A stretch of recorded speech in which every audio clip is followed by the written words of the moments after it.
What's good, y'all? My name is Z Fleazy, and it's WrestleMania weekend, so now it's time to get into our predictions when it comes to these big matches that we got going on. And for this video, I'm going to do a prediction for NXT Stand and Deliver. Now, we're going to go through the matches, and I'm going to tell you who I think will win and what I expect to see throughout the event itself. Now, starting with the first match, I think the first match is Shawn Spears versus Joe Gacy, and I believe this is going to be a pre-show match. But either way, I'm gonna still check it out. But I fully expect this to be like a really crazy and fun match, in my opinion, because I believe Joe Gacy is just too much fun to just put on a boring match. So I think he and Shawn is gonna really put on quite a show for us. And I am down to watch any crazy character go against another crazy character in wrestling. Now, I fully expect Shawn to win the match because I think this is a match for him to win to help keep his momentum going. But now I would still love to see Joe Gacy get involved in some other stuff after this match. But either way, I'm expecting some really fun things from this pre-show match. Now, going on to the main card. Now, we're going to do the 6-women tag match between Thea Hale, Fallon Henley, Kalani Jordan versus JC Jane, Kiana James, and Izzy Dame, and with Jasmine Nix in their corner. Now, I believe this is definitely going to be another fun match that is going to hype up the crowd. And also, I really enjoyed like the storyline that was going through with Thea Hale and JC, which I'm not gonna lie, I was a little caught off guard by how relatively quick JC turned on Chase U. But either way, I expected it, but I really like what they've done with those two ladies with their particular story with one another. But I cannot wait to see Thea finally get her hands on her, and I can't wait to see what the other women would do with one another and what fun spots they're going to pull off in this match.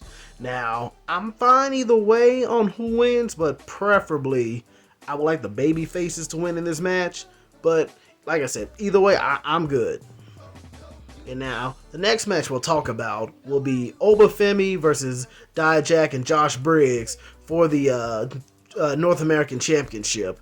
I love me some big meaty man. I love me some big meaty man slapping man meat.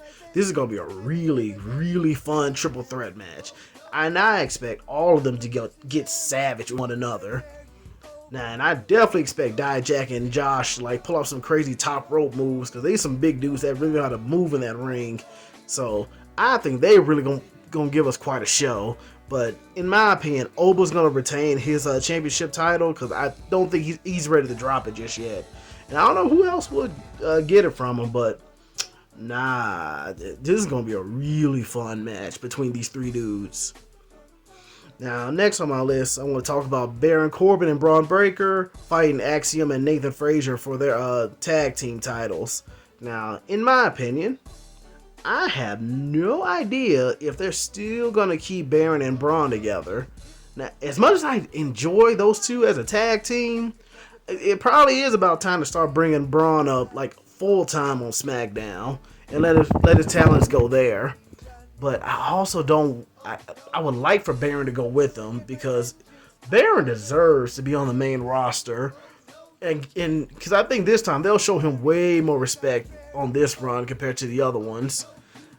And he's been really doing really good work on NXT. So, and I would like to still see him on NXT and probably win the main titles. But however they want to go with it, I'm fine either way. And besides that, I will say Axiom and Nathan Frazier, I like those two. They are some of the best like cruiserweight like dudes on the roster, and they are like crazy fun to watch. So if they actually beat Baron and Braun, I'm okay with that. I'm fine either way how this match goes. I just got expectations that I think is about time to bring Braun up full time on the main roster. But like I said, either way this match goes, I'm good. Now, next up, we're going to talk about Lyra Valkyria versus Roxanne Perez for the NXT Women's Championship. I believe this is going to be a really, really good match because I really like what they've been doing with Roxanne's heel turn. And I believe her heel turn is probably one of the best things they pulled off so far in this past year. Or at least this past year going into this year is what I mean to say, but you got what I mean. But nah, the viciousness she has been bringing into her character, she has been doing it, the damn thing. She's been doing it, and I like what she's been pulling out of Lyra, because I think Lyra needed this little boost to her championship run. So, but I think they're gonna do a really good job and pull off really savage match with one another. And I'm not gonna lie, this is another one that I'm fine either way how this goes. Though I do think it would be more exciting and more interesting if Roxanne gets the win here. So, because I think that's gonna be some interesting story angles they can still keep going with if they went with Roxanne getting the win. So, but like I said, either way I'm good, but preferably I think this should go to Roxanne. And now, next, we're going to talk about the NXT men's title match with Ilya Dragunov and Tony D'Angelo. And first of all, I already expect this to be a really solid match because Ilya has a hard time putting in stinkers. And so far, I don't think many of y'all who's watched wrestling more than I have, I'm pretty sure most of y'all can't really think of one. And I already can't think of one either. Ilya is really good in the ring, and honestly, it is about time for him to get pulled up. Just if they do pull him up right around this time, I think his main NXT title run would end on a lackluster note, because I don't think he really got to do a whole lot as champion. So in that regard, I kind of want Ilya to retain, but I'm honestly not mad if Tony D'Angelo wins the NXT titles. And not to mention, I would love to see how much more we can do with the D'Angelo family if he wins this title match. And see how the other people that he added on to his crew, and see how they evolve with him as the champion. But either way, I think this is going to be a really fun and solid match between these two. And I can't wait for the carnage. And man, Tony better prepare himself for the pain he's about to put himself through.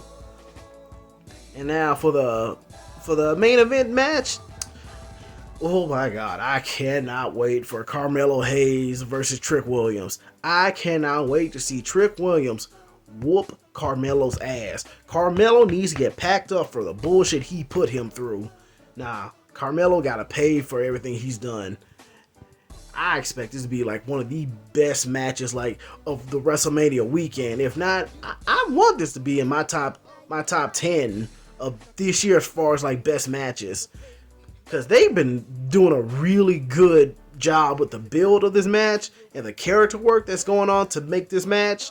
And I already believe that they are going to give us a hell of a show, because this match is about as hype as Cody versus Roman or Cody and Seth versus Rock and Roman. It's that up there for me. And again, if y'all ain't watching NXT, what are y'all doing? You should be ashamed of yourself. But nah, in my opinion, Stand and Deliver is going to be an amazing show this year. And I cannot wait for what they're about to give us tomorrow. So, but yeah, I'm going to be there watching it. And I hope y'all enjoy it too.